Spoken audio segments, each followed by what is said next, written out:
Bonjour à tous, j'espère que vous allez bien. Aujourd'hui, j'ai été inspirée par une amie qui est projecteur et du coup, j'avais envie de parler des défis que peuvent rencontrer les projecteurs.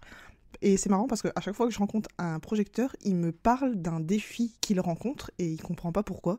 Et du coup, là, je voulais lister un peu les types de défis que vous pouvez rencontrer si vous êtes projecteur et quels outils vous pouvez utiliser pour les surmonter.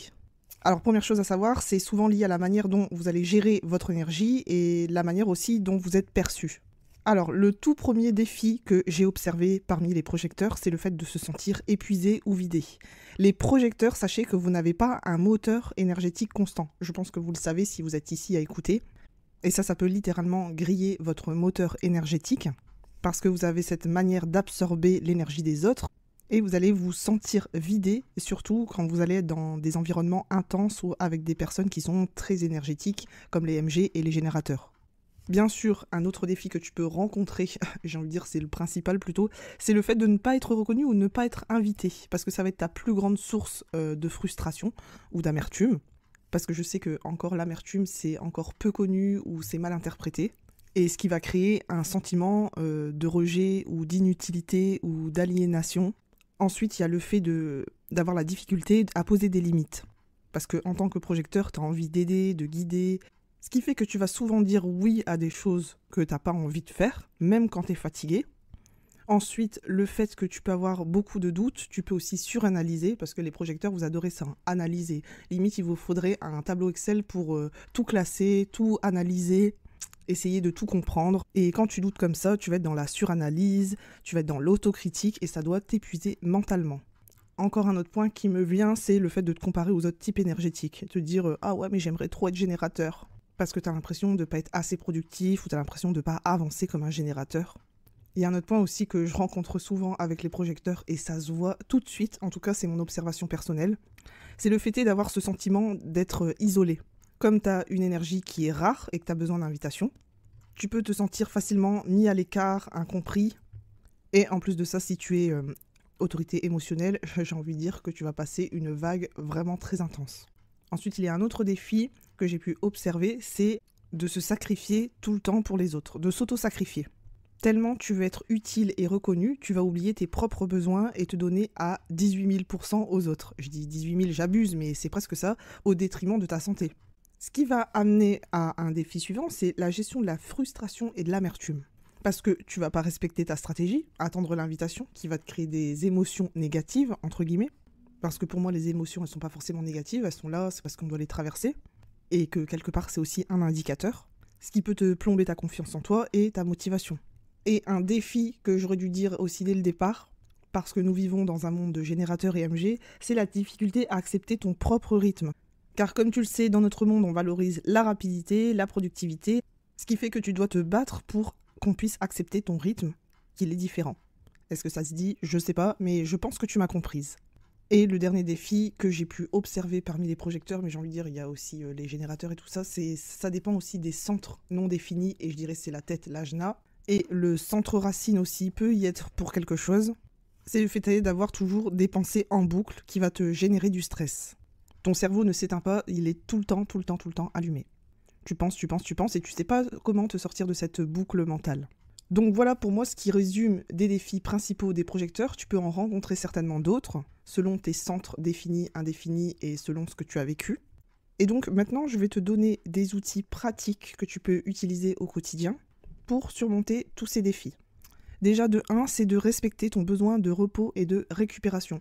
Ça, parmi les non-sacros, pas que le projecteur, c'est quelque chose que vous devez intégrer dans votre routine. Si vous n'avez pas la possibilité de réellement vous reposer par exemple 1 heure ou 2 par jour, vous pouvez intégrer des petites pauses régulières dans la journée et le faire sans culpabiliser. D'ailleurs, ce qui est conseillé de faire, c'est de la méditation, de la marche en pleine nature ou toute activité qui va te permettre de te recentrer. Deuxième outil principal, c'est attendre l'invitation et cultiver la reconnaissance. Rappelle-toi que ce n'est pas un signe d'échec si tu n'es pas encore invité. Apprends aussi à inviter consciemment les autres à te reconnaître. Eh bien, comment tu peux faire ça? Moi, j'aime bien dire que tu peux créer des invitations en faisant des précautions oratoires. En disant par exemple, je voudrais te parler de quelque chose, est-ce que tu es ouverte à la conversation? Bon, bien sûr, tu le dis avec tes mots et selon le sujet du moment. Mais juste en ayant cette position, tu vas créer une invitation. Et là, la personne, elle va être libre en face de toi de te répondre oui ou non. Et si elle te répond non, elle n'est pas disposée à t'écouter, c'est qu'elle n'est vraiment pas disposée à t'écouter et que ce n'est pas le moment. Et c'est quelque chose aussi que tu dois respecter. Ensuite, troisième outil important, apprends à poser des limites claires. En fait, tu dois t'entraîner à dire non sans culpabilité. Surtout si tu as le centre de l'ego ouvert, laisse tomber la culpabilité. Mais la culpabilité, elle fait baisser ton taux vibratoire. D'ailleurs, elle fait baisser tout court ton énergie. Et qu'il faut vraiment que tu apprennes à identifier les signaux de fatigue ou de surcharge émotionnelle. De plus, les projecteurs, quand vous êtes dans cet état de fatigue, de ne pas capter les signaux, vous allez prendre des décisions qui sont totalement désalignées et vous allez vous sentir encore plus frustré. Ensuite, ce que tu peux faire, c'est cultiver l'autocompassion. Il faut que tu acceptes que ta valeur ne dépend pas de la productivité ou de la validation extérieure. C'est pas parce que plus tu en fais, plus tu es valorisé. Et tu n'as pas besoin non plus d'être validé par l'extérieur. Ce que je te conseille aussi de faire, d'éviter la suranalyse, tu peux le remplacer par la gratitude. Tu peux reconnaître tes forces, même dans des petites actions. Ensuite, ce qui est essentiel, c'est de t'entourer de personnes qui te comprennent. C'est vraiment essentiel pour ta confiance en toi et aussi pour ton évolution personnelle. C'est-à-dire qu'il faut que tu sois avec des personnes qui respectent ton rythme et ton mode de fonctionnement. Parce qu'au bout d'un certain temps, ça ne pourra pas fonctionner si les autres ne respectent pas ton rythme. J'ai un exemple pour ça, je connais un couple pour qui c'est très difficile au quotidien de s'entendre. L'un est projecteur et l'autre est MG. Et la MG est une femme, donc elle a tendance à vouloir tout diriger. Et elle sollicite constamment le projecteur pour tout et n'importe quoi. Surtout qu'en tant que MG, elle est très rapide, elle a besoin de faire plein de choses en même temps. Et elle a du mal aussi à comprendre qu'on ne peut pas suivre son rythme. Sauf que le projecteur est presque épuisé. Il a créé des maladies suite à tout ça. Et il vit constamment dans l'amertume, et lorsqu'il est vraiment épuisé, il explose. Bon, ça c'est un cas de figure concret, et j'ai envie de dire aussi réel. Ça ne les empêche pas de vivre la vie, mais ça crée énormément de conflits dans leur maison commune, dans leur environnement, et ils n'arrivent donc plus à se comprendre. Et deuxième sous-point par rapport à ça, ce serait aussi d'avoir des relations basées sur l'écoute et le respect mutuel. Donc à partir du moment où vous ne ressentez pas de respect, bon, je pense qu'il y a un certain degré, une certaine nuance dans ce que je suis en train de dire. Je vais te donner un exemple. Il n'y a pas si longtemps, je discutais avec quelqu'un qui, à mon sens, m'a manqué de respect, car je lui ai dit que j'ai changé d'avis, je voulais faire une activité, et puis finalement, je n'avais plus envie de la faire. Et c'est là où je vois où c'est important de poser des limites et d'avoir une relation saine, puisque la personne m'a répondu que je pouvais aller me faire foutre. Là, actuellement, je suis en train de peser mes mots, mais c'était bien plus vulgaire que ce que je suis en train de dire. Et j'ai bien compris que ce n'était pas du tout une relation saine à partir de ce moment-là. Et bien sûr, j'ai décidé de couper court à ce type de relation. Car ce type de relation va vraiment te tirer vers le bas. Un autre point pour surmonter tes défis, ce serait de connaître ton design au mieux, de l'étudier au fur et à mesure du temps. Bien sûr, tu y vas à ton rythme. Donc oui, tu décortiques ton type énergétique, mais tu peux aussi décortiquer ton autorité intérieure, ensuite ton profil, tes centres, tes canaux, tes portes, etc., etc. C'est comme ça que tu commences le processus de déconditionnement. Et donc tu vas utiliser cette connaissance pour naviguer ta vie avec plus de conscience.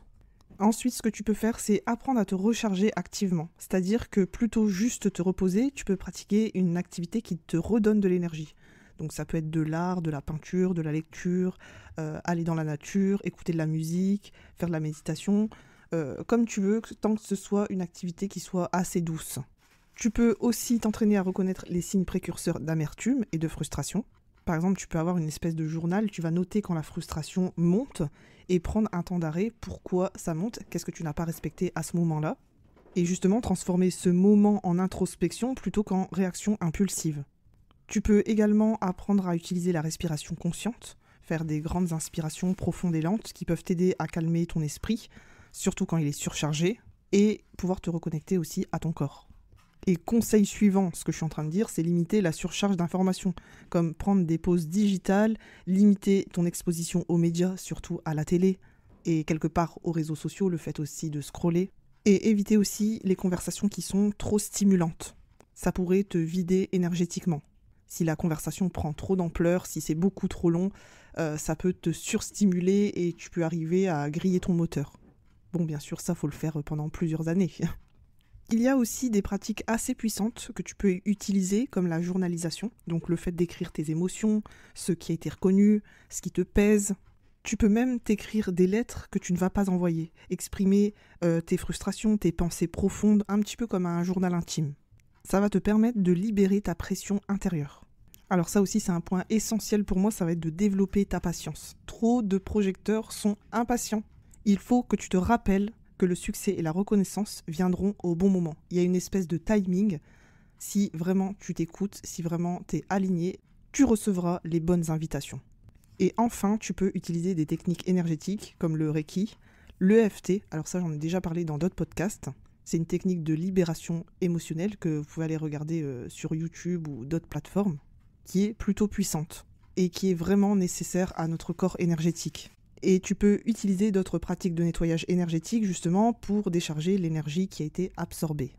Et ce que je t'invite à faire pour terminer ce podcast, c'est de t'informer sur différentes pratiques énergétiques qui pourraient grandement t'aider. C'est la fin de ce podcast, j'espère que ça t'a plu. N'hésite pas à me dire en commentaire ce que tu en as pensé et si tu veux réserver une lecture avec moi, n'hésite pas à le faire juste dans la bio. Sur ce, je te dis à bientôt.